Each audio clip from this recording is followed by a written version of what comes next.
Uh, Hello, everybody, and welcome to another That Album. It's Friday. It's isn't it?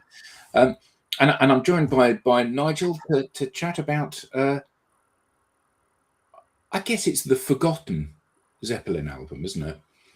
It's certainly not their most famous work. No, I mean I was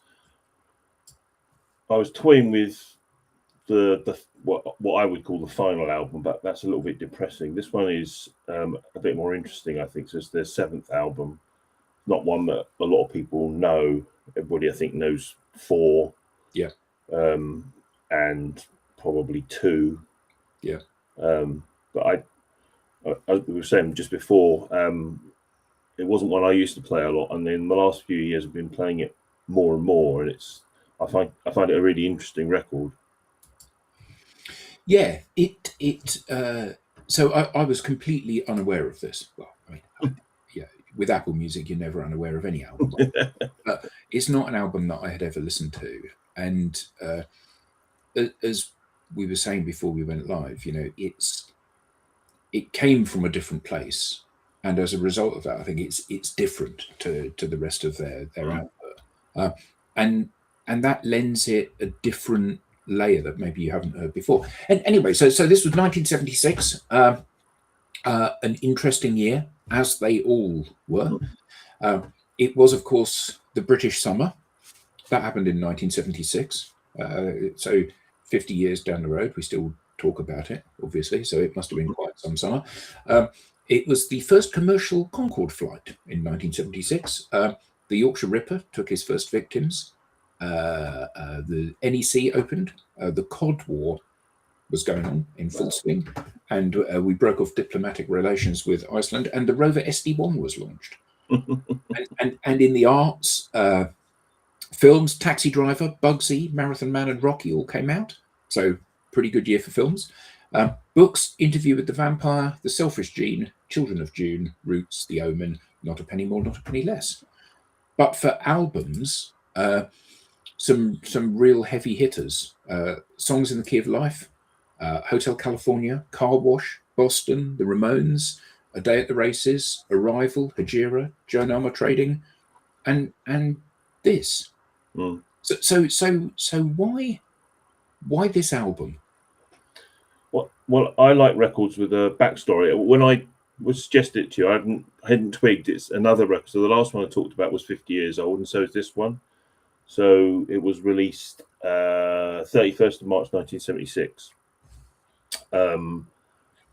But it falls into a different category because it kind of starts with the release of the previous album in February 1975, which was hugely successful. I think that's probably my favorite, the Physical Graffiti double album. Yeah. And that was the first one on their own label. So they created this Swan Song Records label, massively successful. And so they planned a world tour to support the marketing of Physical Graffiti. That was due to start on the 23rd of August in 75. And that was also partly because there was this, the Labour Party had put this massive super tax thing in. So their accountant said, you need to spend most of next year abroad, not in the UK. So they thought, well, we'll do a world tour. That solves that problem. Yes. So for the young people, I've got a note of this. So in 1971, the top tax band in the UK was 75% for earned income and 90% for unearned income. And in 74, that had risen to, and it was in 75 as well, 83% for earned income and 98% for unearned income. Yeah, if you compound the income tax and the investment income, yeah, I think it was way up in the 90s. And so a lot of bands were looking to go and be elsewhere for a while. So that was the plan, but that all went wrong because Robert Plant and his family went on a summer holiday in Rhodes at the beginning of August and had a massive car accident. Fortunately, his two kids in the back of the car were fine, but his ankle was completely shattered and his wife had a fractured skull. And they thought she'd stopped breathing. They were rescued by like a farm truck taken to the nearby hospital, and almost like a cottage hospital. So Plant says, I was just lying there in some pain, trying to get all the cockroaches off of my bed. And then the guy next to me recognized me. He was like a drunken soldier and started singing The Ocean from House of the Holy, which didn't improve my mood. But apparently Maureen was really ill. She needed lots and lots of blood transfusions. So eventually they got in contact with their manager, Peter Grant, and him and the tour manager, they used to call the enforcer, Richard Cole. They chartered a private jet with a Harley Street doctor, arrived at the hospital and just essentially abducted both of them, took them to a hospital in Jersey. So they just basically put them on a bed and walked out with them. And I guess the choice of Jersey, again, is probably the tax implications. Yeah. Whereupon Robert was basically told, you won't be able to walk for at least 6 months. So that was it. The tour was off. And so all the band members and all the entourage, their financial status was a bit up in the air at that point. They were both able to recover. Maureen went home, looked after the children, but Robert had to get out of the country, and so they sent him off to Malibu to recuperate, which I guess is a nice place to be, except you're miles away from your kids and your family. And it says something along the lines of he was away from most temptations, but maybe not the local groupies. Yeah, it must have been hard to have been the spouse of a band member of this kind of a band.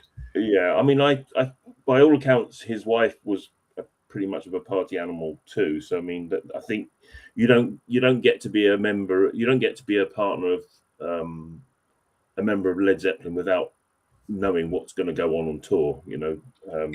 However much you might dislike that, and I guess there were parties at home as well. Anyway, so eventually Jimmy Page flew out to Malibu, and they started kind of writing some songs, coming up with some ideas, walking along the beach as best he could. But Plant was really, really homesick, and they convinced him that they needed to make an album to sell in order to replace the lost income from the cancelled tour. So that's basically the backstory behind it. They flew. There were some rehearsals. So the few ideas that Page and Plant had worked on, they got the other two guys over, and then they flew to Germany to a studio to record that album. And like we were saying earlier, Adam, so they booked that time in, and then the band, coincidentally, because we were talking about Rolling Stones last week, Rolling Stones were the next band into this studio in Munich. Yeah, so that was Musicland, wasn't it? That's right. Yeah, so it's one of their favourite studios. And so there's a time pressure right there. There's a deadline because the Stones are due to come in. So they actually recorded the whole of this album in 18 days. They said they were working 14 hours a day. And at the end of it, they had it all down, but they hadn't finished mixing it. Yeah, but let's just explore that a little bit. They had a few ideas, and they go into the studio, and in 18 days, not mixed, but they've basically got the whole album down. Yeah. I mean, this is just absolutely inconceivable in the modern world, isn't it?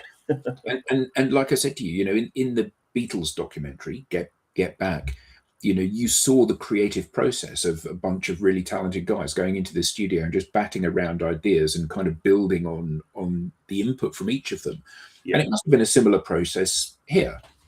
I think so. I mean, there's only one track on the album, which is Royal Orleans, which is credited to all 4 band members, so that all the others are Page and Plant credits.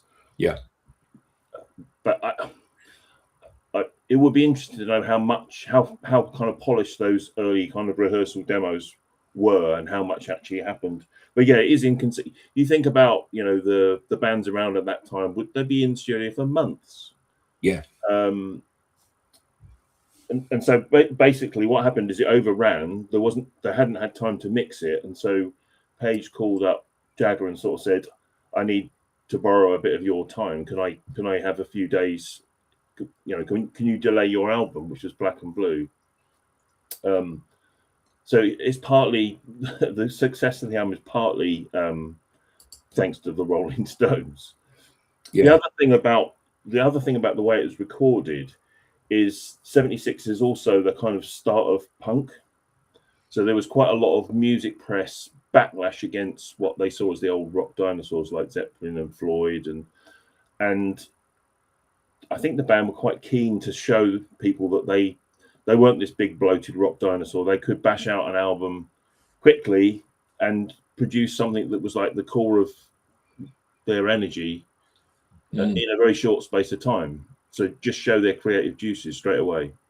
Yeah, I mean, I think it's quite interesting looking at some of the notes that I've got for this. So obviously the car crash had a profound impact on Plant's ability to be part of kind of all the pre-work. So he recorded this either in a wheelchair or perched on a stool, didn't he, in the recording studio, which is not his normal default place. No, he's normally strutting around, and even in the studio, he says he doesn't stand still in the booth. Yeah, and it in my notes says because Plant was incapacitated and John Paul Jones was moving away from the heavy use of keyboards. This is the only Led Zeppelin album featuring no keyboards and almost no acoustic guitar. Yeah, I think there's one acoustic overdub, but yeah, it's all Jimmy Page's guitar and layers of guitar to kind of produce the kind of orchestration that probably John Paul Jones would have laid down on keyboards. Yeah, absolutely. Yeah, so it's kind of it's a big departure from what had come before, and I think from the outset it sounds very different to what you expect. No, not what you expect of, but your default thinking about what a Led Zeppelin album is going to do is very different, isn't it? From the first moment you pop the needle in. Yeah. I mean, it's certainly different from Physical Graffiti, which is a much more kind of expansive, statement of what Led Zeppelin can do. Like there's acoustic songs, there's folky songs, there's hard rocking songs, and this is much more.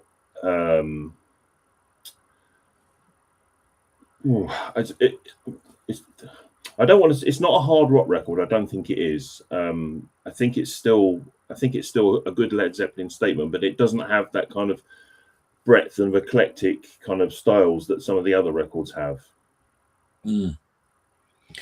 Yeah. So should we kick off with the first track? Yeah. Achilles' Last Stand. Here we go. Yeah.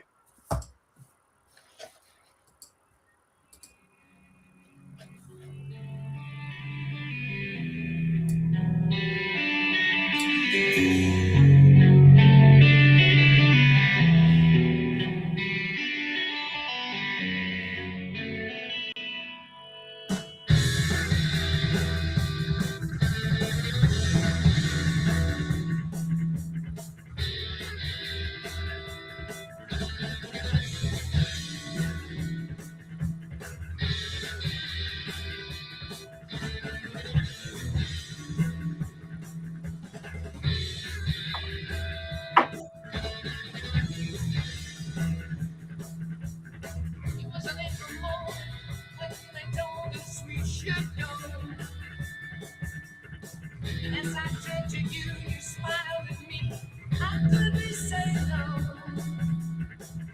What a fun to have, live the dreams we always had. What a songs to sing, realize and try again.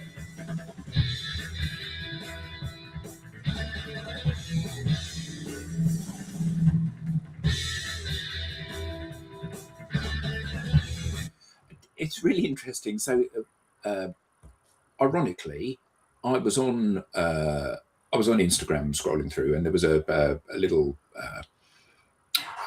vignette of Karen Carpenter playing the drums, and the caption said, "1975, Karen Carpenter voted the best drummer in the world."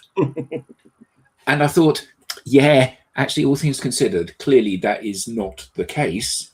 Good though she may have been. She was very, very good, and not a lot of people know that what a good drummer she was. I would question that she was the best in the world. There would be a lot more people in front of her, but John Bonham being one of them. yes. And so the notes that I have on this, the album's opening statement, Achilles' Last Stand, is widely regarded as one of the band's paramount achievements, an unrelenting 10.5-minute heavy metal epic that prefigures the galloping rhythms of the new wave of British heavy metal. Yeah. I mean, just it's like with some of the albums that we've done on the show, you become incredibly aware very quickly of just how talented each of the individuals in the band is. So sometimes individuals take a very subservient role within the band, and they're just providing kind of fill or the bass or whatever. But here, I mean, the complexity of the rhythm, that John Paul Jones on his 8-string bass, eight string bass, twice as many as normal, and John Bonham on the drums. It is incredibly complicated what they're doing, isn't it? And their ability to pull it off, like with all of it, as I said, when before we went live, Black Dog is my favourite Led Zeppelin track, and the reason for that is that it's just so complicated. And every time I put it on, I'm in awe of how the people are coming in at the right place because of what Bonham is doing. And there's a similar thing going on here. They kind of, every now and again, it's like that it gallops ahead of the beat. Clearly, it's not an accident, and it's staggering how they do it with such finesse, isn't it? Yeah, I mean, the one to listen to on Led Zeppelin 4 is 4 Sticks, because it required 4 sticks, and they took such a long time trying to get that right that Bonham got fed up and they started playing I Hear You Knocking, and that turned into the second song on that album, which is Rock and Roll. So that's basically the band going, oh, frig this, let's do something else for a bit. And they were just jamming, and out of that came Rock and Rolls. And then they went back, okay, well, we better finish that song that we were trying to do. Let's just quickly look at this in the comments. So, Andrew, has there ever been a better drummer since? And clearly, Ian here is having a bit of a joke. Phil Collins. Clearly not. Danny Carey. Do I know? Danny Carey is in Tool, I believe. Right, not familiar with him. I was waiting for somebody to say what's his name from the Foo Fighters. Who again is the most overrated musician in the world, isn't he? Yeah, I mean, one thing I wanted to say about Achilles' Last Stand. So obviously, there's a little in joke there because obviously, Plant had damaged his ankle. Yeah. But there's an interesting story. So basically, he was really enjoying it, and he gave up using the chair because he was singing a lot of these things from a chair. Like, so this is massive flaxen-haired rock god in a nice comfy armchair doing his vocals. But he decided he got so into this particular song that he was singing in the vocal booth with a crutch, and then fell. So he went down, and there was this enormous crack from the damaged ankle. So immediately they took him off to hospital. Unfortunately, there was no further damage. But they said to him if he'd actually opened that fracture up, he probably would never have walked again. So that's a nice little backstory to Achilles' Last Stand. So there's another thing there that could have actually stopped the album being finished. Yeah, absolutely. So on to track 2, For Your Life. A bit of blues funk groove here. Yeah. Let's have a listen.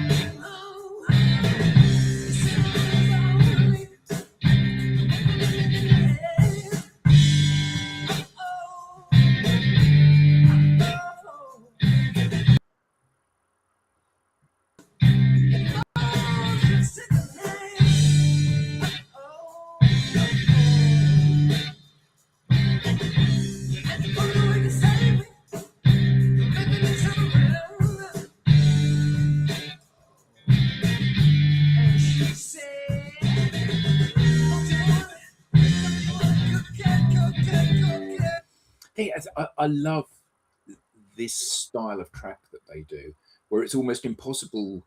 It's simultaneously impossible not to tap your foot to it, yet impossible to tap your foot to it because of how the rhythm stops and starts. It's Yeah. just, it's so elegant, isn't it? And it keeps you really focused on what's going on. Yeah, I mean, obviously they couldn't tour this record, and actually, I think there's only 2 tracks on the album. But this is one of them that ever played live. So this one was only ever played once live, which was at that big O2 reunion show in Which I wanted to go to. Yeah, didn't we all? Yeah. So it was just one night, wasn't it? Or was it 2 nights? But it was One, yeah. £1,500 a ticket, and I literally, know, it was free. The tickets were free. It was a Were they? it was a ballot. It broke they launched them. It broke the internet. The server went down almost immediately. So yeah, which makes the kind of Oasis thing that's going on a laugh, because obviously, yeah, sure, it's a massive thing for Led Zeppelin to do this. I mean, it was effectively a benefit gig for Ahmet Ertegun, that one of the brothers that set up Atlantic Records. But obviously, they knew that they were going to film it for a DVD and release an album out of it, so that they're not going to be out of pocket, as it were. And there's a lesson there for the Gallagher brothers, I think. Well, yeah, I'm sure there are plenty of lessons for the Gallagher. Yeah, I mean, the lyrics are interesting as well. So there's because of Plant's situation, there's a lot of these songs are kind of him looking back and thinking about his life and the rock and roll lifestyle that he's adopted and pulled into, and particularly what had happened to him in the last year. And of course, worse was to come. And these events, starting with his kind of broken ankle, are what kind of starts these horrible rumors, people saying, oh, it's bad karma because Page was dabbling in the occult, which is rubbish. But there was a run of quite horrible things happening to Zeppelin, starting with this broken ankle. Yeah, I mean, as a more upbeat and kind of geeky thing, this is the first time that Page used his Lake Placid Blue Stratocaster on this particular track. Yeah, and I mean, I think that.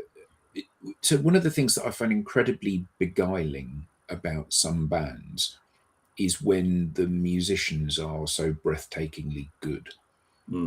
They've done their apprenticeship. They have toured in the back of the van or done countless gigs or sessions or whatever, and they are totally at one with their tool, whether that's Page and his guitar or Plant and singing.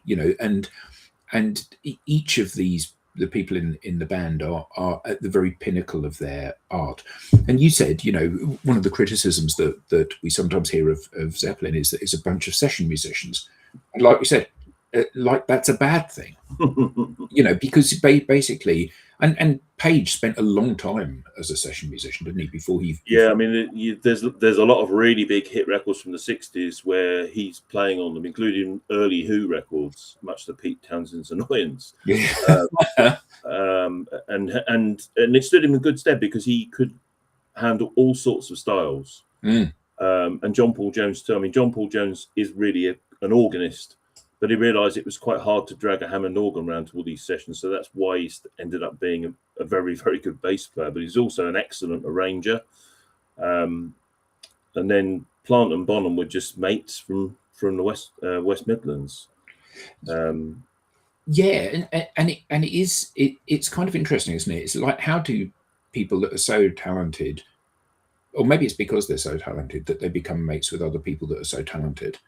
Because it's like, you if you made a band from people that you knew and were mates of yours, it'd be shit, wouldn't it? Because actually, even if you were really good, the chances are they'd be in there because they were your mate rather than talented. Yeah. Here we've got, these people are making connections with other incredibly talented people. Yeah, and I think, I mean, not to jump ahead too much, but that's why when Bonham died, the band just said, there's 4 of us, and it won't work without that key person.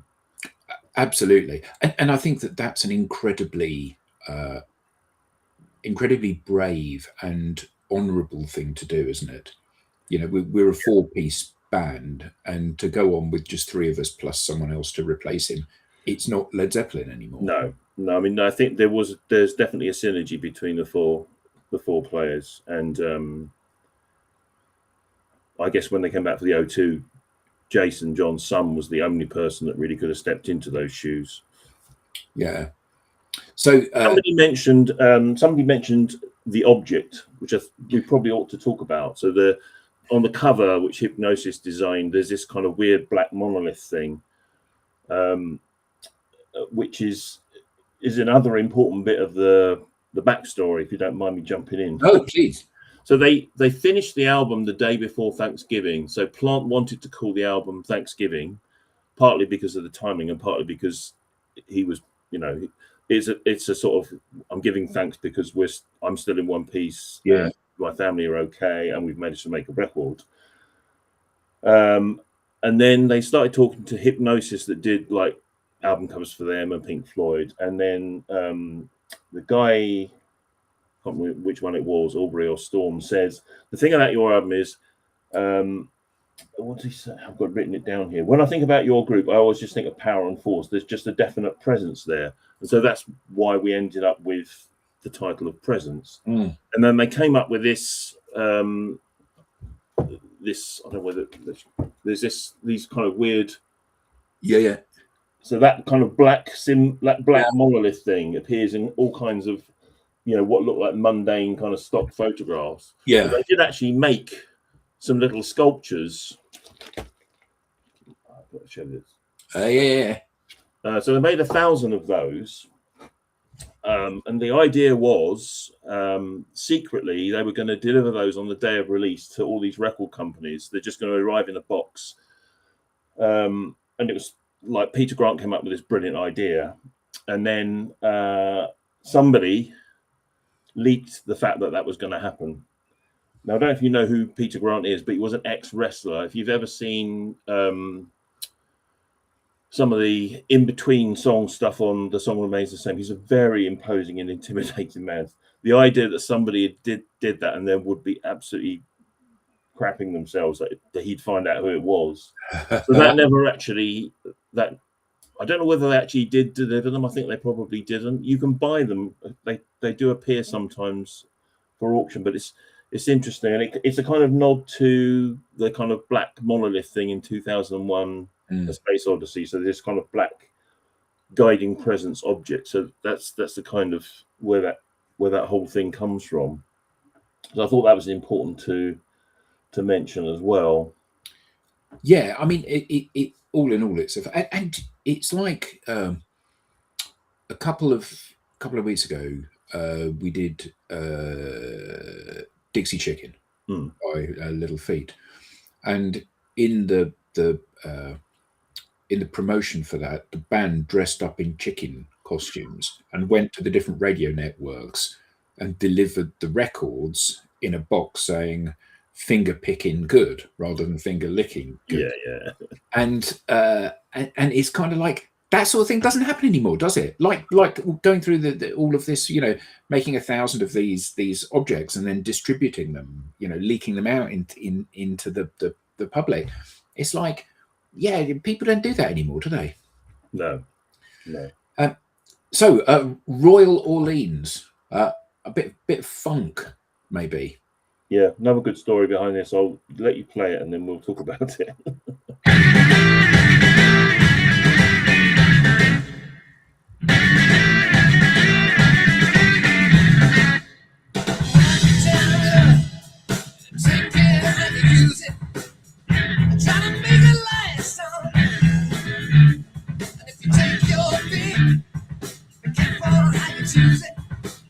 Sometimes it's hard to feel it back.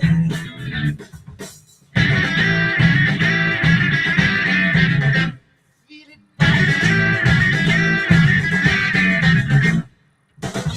I go, went down in Louisiana, running from my body, baby, right.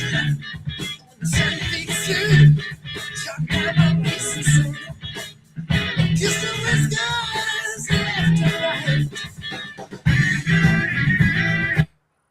yeah. So I'm just reading about this. You can tell the story.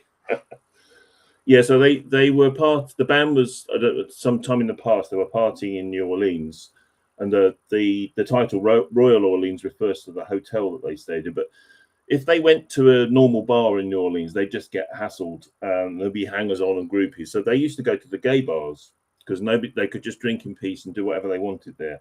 So the story is that somebody in the band, all the band members say it wasn't them, so it might have been a roadie. But anyway, one of the guys went home with what they thought was a very attractive lady and got him into. It was John Paul Jones, apparently. Well, he denies it. Sure, he does. But anyway, at some point you can hear Plant shouts out "Whiskers," because apparently that was what the giveaway was. They got into bed together, and it's like, whoa, hang on a minute. I mean, there would have been a bigger surprise later. But that's the story behind that song, supposedly. What I always say to my wife, that this song makes me laugh because we were on holiday. We went to the 50th anniversary of the New Orleans Jazz Fest in 2019 and accidentally found ourselves in a gay bar. We didn't realize that it was. It gradually became apparent that that's the nature of it. It certainly didn't start that way, but gradually the clientele changed and the music changed, and Eileen realized that she was the only woman in the place, and it was cool. They were very friendly, and there was no hassle whatsoever. Absolutely. But I mean, we didn't know. We went in, had a drink, had some food, and then realized there was a bunch of blokes on the table next to us. Started looking around and left very sharpishly, but we didn't care. No, it would never bother me. So that's the end of side one, and that's a great end to it, isn't it? It's kind of like upbeat, and it's a bit tongue in cheek, and it's really funny. So the note I have on this is that Jones took Whiskers back to his hotel room. Well, Stephanie, she went under the name of, and they sat down and smoked a joint. And he fell asleep, and the joint actually set the room on fire. And that's the other part of the story. Yeah, and they had to smash the door down and get them out. And Plant just couldn't stop laughing about the fact that he got himself into this situation. So we flipped the record over, and nobody's fault but mine. So opening of the side two of the album in its original vinyl form. So this is a reimagining of a 1928 acoustic gospel blues song by Blind Willie Johnson, apparently. So here we go. Nobody's fault but mine.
Isn't it lovely that we've, at this point in popular music, powerful bands like this were able to reshape how they delivered their music in the way that suited them. Because, you know, if you think about early Beatles, like 10 years before this, or Beatles in the middle of their power, you know, producing albums like Help, you know, which are 2.5 minute songs.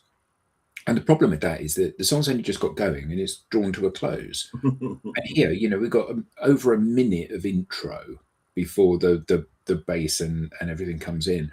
And it's like, it gives artists the opportunity to really develop their thinking and their themes, doesn't it? Yeah, and I think the thing about Zeppelin is Plant. Plant is a major force behind, but Page is the producer, so the sound of the album is really kind of in his head, and and particularly this record, because there's so much guitar on it, and the responsibility for it, given the time pressure, it was really in his hands. I think it's a really inventive record. I mean, you imagine the number of takes he must have done to layer up all these various different guitars, and I think you're right. It's incredible the way the palette though is I think it's Page's more than any of the other albums. I think. Yeah, absolutely, and I think that again, I mean, every track on this album, in fact, every track on all of their albums, it showcases the brilliance, the technical brilliance of the musicians. You know, Page has got he's an incredible guitarist. Plant has got the most sublime voice, hasn't he? And you know, like we were saying before we went live, for this kind of music, these people, they stand head and shoulders above everybody else. So, you know, as a band, Zeppelin are clearly better than everybody else. And that's not being partisan, or that's not an opinion. It's fact as far as I'm concerned.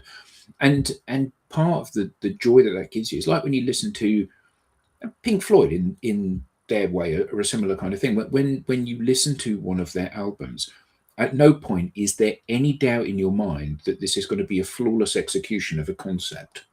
Yeah, you know, there's none of that kind of, which you would have got with, because you know those Sex Pistols came out this year as well. Yeah. So with the Sex Pistols, it was always a bit of luck whether or not they were going to get to the end of the track and everyone was going to stop playing at the same time. Whereas here, there was never that question. It's like a perfectly orchestrated and planned strategy, the track. And I love that because it's really relaxing to listen to as a result of that. Yeah, I mean, it's a really powerful song. And again, it's one of these ones where Plant is kind of looking back at the accident, and there's some doubt about whether his wife was driving or he was driving. But either way, I don't think there was necessarily another car involved. Maybe that's behind some of the thing, but as you say, it's an old gospel blues song which Plant really liked, and he wanted to include, and then Page reworked it. So, and it is a remarkable reworking of an old song, isn't it? Yeah, but the original one is effectively a gospel song, which is kind of about a spiritual struggle. This is much more.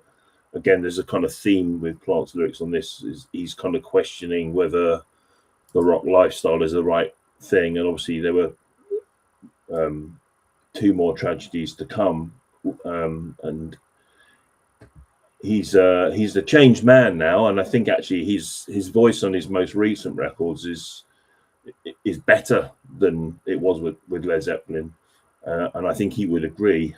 Not that I know him personally, but I think he's learned to control his voice better.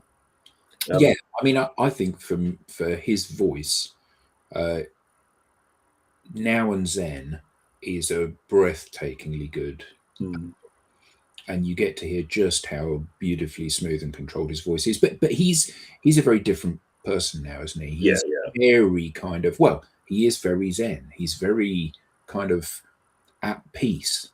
Yeah, he makes some really interesting records, and he's I know a couple of people that live in and around where he lives, and he just goes in the pub like a regular guy, which is mind-boggling that somebody like that can do that. Yeah. So on to Candy Store Rock. Apparently, this was written and recorded in an hour. Yeah. So They just wanted to do a rockabilly number. They do throw these. There's a couple of tracks in a similar sort of style of Physical Graffiti. I mean, you know, they all grew up on that kind of music, so it's no surprise that occasionally they want to do that or just kick back and do something like that. Well, like you said about last week with the Rolling Stones Blue and Lonesome album that we did, you know, it was exactly the same thing. They went into the studio, they had like writer's block, and they thought, oh well, we'll just jam some old stuff, and they did. And having that ability, that access to those things in your memory banks is really cool. So here we go, Candy Store Rock.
You could just see them in your mind's eye, can't you? Having a laugh and enjoying this. Yeah, and I think some people might call this a kind of a filler track. It's just them having a bit of fun, but actually Robert Plant says it's his favourite track on the album, so that tells you everything you need to know. Yeah, and I think, you know, often artists that become incredibly successful, they're very good at saying where their inspiration comes from. And, you know, growing up with this kind of music, you know, the Buddy Hollies and all of the kind of the people that were around at that time, it's fascinating to see how that influenced a lot of the stuff that they did later on. Yeah, he's a proper musicologist as well. He really knows his stuff. Plant, apparently his record collection is immense. I think he's got a barn full of records. He actually knows stuff. You know, he's not just regurgitating things. He knows stuff. And he's into the history of it. So the latest Saving Grace album is really kind of well researched, and he gets into the kind of the origins of all these kind of old folk songs and how they've ended up as, you know, kind of part of history, really. Yeah, and I think, you know, one of the things, and you know, we've mentioned this before on the show. One of the things that I find really interesting, although it shouldn't be surprising, but it still surprises and delights me, is how clever these people that are really successful at this stuff are. Because, you know, my parents' view of this would have been, oh God, it's just noise. You know, they've got no talent and they're not smart people. But it's like when you see, you know, the Rolling Stones and Bob Dylan and Joni Mitchell, you know, they're genuine artists, because when they don't want to do music, they pick up a paintbrush and they paint stuff, and what they paint sells for millions, not because it was painted by Joni Mitchell or whoever, but because it's a great piece of art. And that kind of it's just another instrument to them, the paintbrush, isn't it? And it's like this encyclopedic knowledge that Plant has of his record collection and all the stories that go behind that. And Page, you know, I think there's a fantastic video of Jimmy Page and Jack White from the White Stripes. Oh, from the It Might Get Loud film, yeah. Yeah. Showing how they play Kashmir and stuff like that. Yeah, and the Edge. And you've got Jimmy Page who's just going, yeah, well, I just had this idea and I just turned it around the other way and it was this. And Jack White's watching that going, yeah, this is fantastic. And the Edge is watching it going, shit, I've no idea what he's talking about. and it's really interesting to see the depth of knowledge and understanding that Jimmy Page has. Yeah, and interesting also that he played by ear. He became a session musician, and then he thought, I really need to learn to read music. So he taught himself to read music in order that he could be a better session musician when he was really young. And fantastic, absolutely fantastic. You mentioned the Edge there, so just as an aside, it's nothing to do with this record at all. There's a brilliant clip of one of Bill Bailey's concerts where he shows what U2 would sound if the Edge didn't have all his effects. He just plays. Yeah. You look at it on YouTube, it's hysterical. It's really. but when you listen to it, it is, the Edge is a man who's made a career of using a delay pedal. Yeah. And there's no talent there really. I mean, granted, he's more successful than I am, but there's nothing. He's not doing anything that I couldn't do. No, but it's a very recognisable sound, and then once you take all the effects off, it sounds very different and not quite interesting, which is what Bill Bailey's showing. Jimmy Page. There's an awful lot of stuff that he does that I can't do. Yeah, and greatest of respect to him. So, Hot's on for Nowhere. Yeah. Again, Page is utilising his new blue Fender Stratocaster.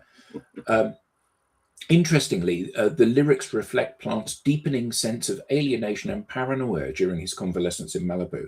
As he struggled to recover, he felt isolated from his musical peers and abandoned by associates who were supposed to support him, biting back with lyrics complaining about friends and, who will give me fuck all. The album is the track is a stark documentation of a man recognizing the hollow transactional nature of his immense fame in the face of sudden physical disability. And it's quite sad in many ways, isn't it? Yeah, although like as the track goes on, he does kind of turn it around, so it does kind of finish on an upbeat thing. So he's kind of like he's been through this kind of really depressing 6 months or so where he's faced the possibility of losing his wife and his and a smashed ankle and not being able to work and being away from he was a big family man, so not being able to be with his kids and his wife, stuck away in Malibu trying to be a good boy when his nature at the time would have been somewhat different. And then he does kind of turn it around and says, you know what, I think things are looking up. So it's an interesting thing. But the title's very interesting.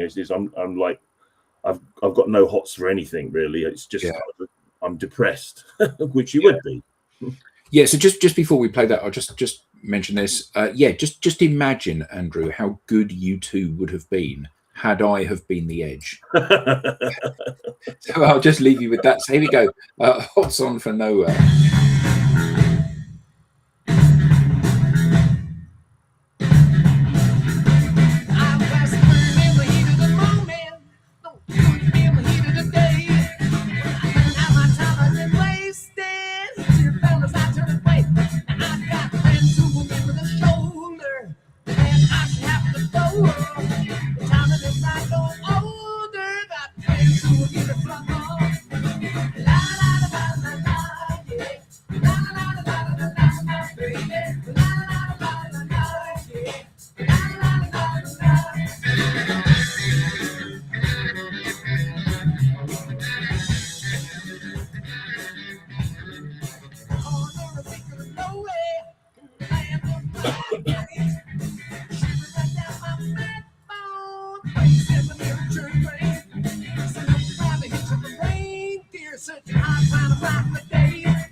Yeah, I mean, it has got quite an upbeat, on the face of it, feel to it, hasn't it? Yeah. Yeah. Yeah. So that brings us on to the last track of the album, Tea for One.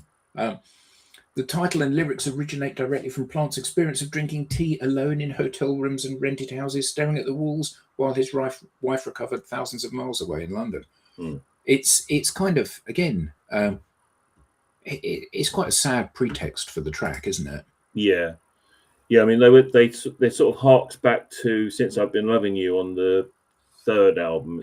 Page wanted to do another kind of slow blues to show off his capability with that type of guitar playing, which he excels at amongst other things. And so, yeah, it's you listen to the lyrics and it Plant's really expressing his homesickness quite well, I think. Yeah. So here we go, Tea for One.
It's, I mean, what a lovely way to finish out the album.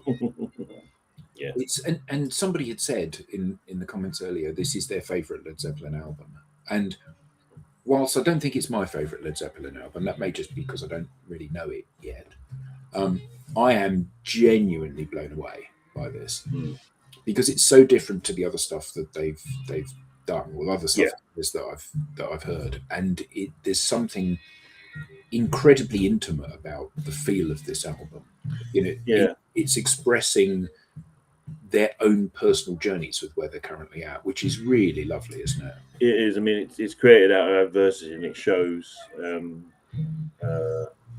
as you say, like creating this in 18 days, working 14 hours a day. I mean, Plant says they only went out once, but I don't think Plant would have been fit for much partying anyway. They certainly wouldn't have stopped the other three going out without him, but they knew they had to get it done, and it's professional.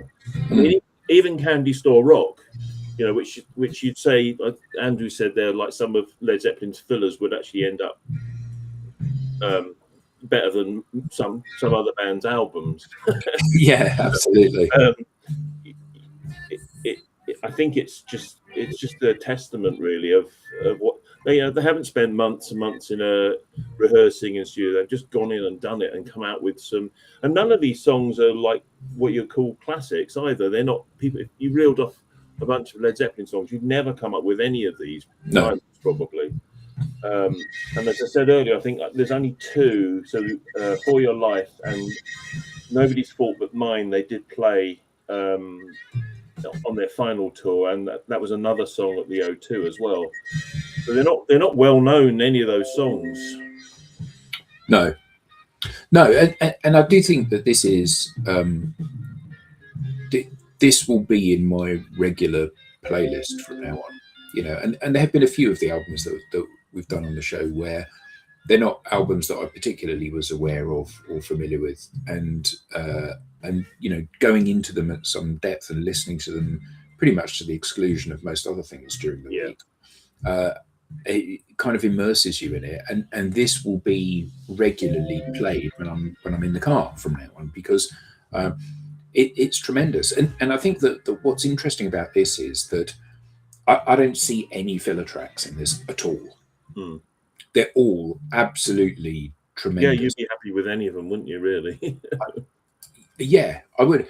Yeah. So interesting that you say that. Led Zepp 4 is my favourite of the Led Zepp albums, but this is tremendous, absolutely tremendous. So thank you so much for bringing it to the show. My pleasure. And yeah, great choice. It does need to be more widely known, I think. The last album's a difficult listen, and I'm glad I chose this one rather than the last album, but that's worth listening to too. Yeah. So thank you so much, Nigel. Next week I'm joined by Adam Broadway, and we're doing Laid from James, which will be interesting. Again, another album I don't know, but as I always say, with 10 million different albums out there in the world, it's amazing that any of us know any of the albums, isn't it? So thank you so much. Thank you everybody in the audience for all of your great comments, and until next week, here's a little bit of Tea for One just to play us out with.